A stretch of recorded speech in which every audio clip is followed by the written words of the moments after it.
Welcome to this House of Lords Symposium. It was on Boxing Day 2018 that Jeremy Hunt announced that he was establishing an independent review into the global persecution of Christians. Bishop Philip Mount Stephen, the Bishop of Truro, was given the Herculean task of amassing the evidence and offering recommendations. 1 year ago, on July the 4th, having expeditiously undertaken that task with great professionalism and deep commitment, Bishop Philip published his sobering findings, including the disturbing estimate that worldwide almost 250 million Christians live in countries where they are subject to high levels of persecution. In a powerful editorial, the Times newspaper said we'd become spectators at the carnage. Christianity, they said, is by most calculations the most persecuted religion of modern times. The report triggered a commitment from the Prime Minister that his government would implement in their entirety all of its 22 recommendations. And without reservation or caveat, Boris Johnson said, "We will do everything possible to champion these freedoms. We are determined to use the tools of British diplomacy in this cause, including our permanent seat on the United Nations Security Council. We will use the United Kingdom's global reach and programme funding to improve the lives of persecuted people." Since then, and that welcome declaration, life, of course, has been overshadowed by COVID-19.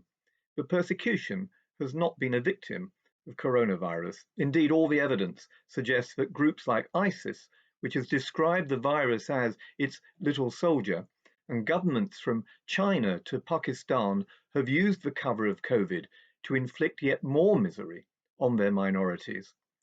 The Truro report unashamedly shines a light on the plight of Christians, but it reminds us that when one group is persecuted, others quickly follow in their wake. When the Article 18 human right of freedom of religion or belief is breached, other rights are quickly transgressed as well. The Truro report was a wake-up call that, in all truth, many who hold power, who direct aid, who are entrusted to act on behalf of the countries with leverage, are still slumbering and asleep at their posts. With the forthcoming amalgamation of the Foreign Office and the Department for Overseas Development, and the integrated review of foreign policy, aid, trade and security, it will be vitally important to ensure that the Truro report remains a defining document and isn't allowed to simply gather dust. Notwithstanding the self-evident commitment of some ministers, and I think of Lord Armid of Wimbledon and Dominic Raab, it's no secret that some senior civil servants in the Foreign Office do not share their commitment or the Prime Minister's commitment to implementing the Truro recommendations. Many will want to bury it, but not the 11 Christians who on average lose their lives every day. Not the Yazidi and Christian victims of genocide I met a few months ago in northern Iraq, some of whose former homes in Mosul had been daubed in red paint with the letter N designating them as Nazarenes. ISIS had told them that they must convert or die. Not the Armenian, Syriac and Coptic Christians who have seen loved ones murdered, homes and churches destroyed, and ancient communities driven from their ancient lands. Not the imprisoned Christians, Catholic and Protestant, in China and North Korea, or the Uyghur Muslims incarcerated in Xinjiang, or the Rohingya Muslims forced from their homes in Burma. Not the anxious Christians of Hong Kong, who have seen the arrest of one of their leading laymen, the lawyer Martin Lee, and who have heard their Cardinal, Joseph Zen, say that he is ready to be arrested under Beijing's new draconian security law. Not the families of the 1,000 Pakistani Christian and Hindu girls abducted, forcibly married, converted every year, or the family of the murdered 14-year-old Indian Christian boy, Samaru Madkami, another victim of religious persecution in India. Not the families of the 11 Nigerians beheaded over Christmas, or Rebecca Sharibu, who recently joined us for the launch here in Parliament of the new report on Nigeria dedicated to her daughter Leah, abducted, raped and forcibly converted by Boko Haram. That report's title asked the question, is this an unfolding genocide? These beleaguered people and countless others are the reasons why we mustn't let others bury or ignore the Truro report, why fashionable and politically correct causes mustn't become a pretext for ignoring this phenomenal global suffering. And don't underestimate our leverage or our opportunity to be agents for change. I began this week at a meeting about Pakistan. Over the last 10 years, it has received £2.6 billion of UK aid, an average of £383,000 every day. This is a country where a mob of 1,200 burned alive a Christian couple and forced their children to watch, where the Christian minister for minorities, Shahbaz Bhatti, was murdered with no one brought to justice. It's high time we made aid conditional on Article 18 and conditional on bringing perpetrators to justice.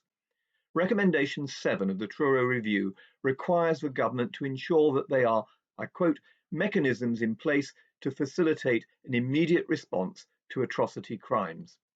Well, this week the United Kingdom government took a long overdue step towards that. It laid orders in Parliament to use Magnitsky powers to name those responsible for egregious violations of human rights and then to sanction them.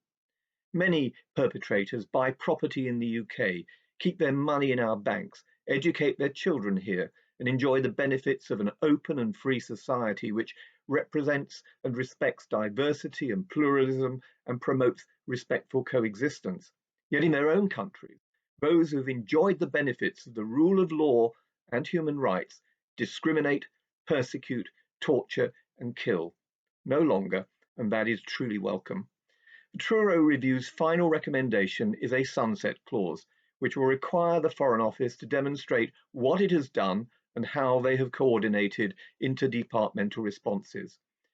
In addition to more joined-up thinking, more religious literacy, and more use of leverage and sanctions, we should never neglect to remind policymakers and ministers that countries which promote religious freedom are the most stable and the most prosperous, and those countries which do not are the poorest and the least happy places to be.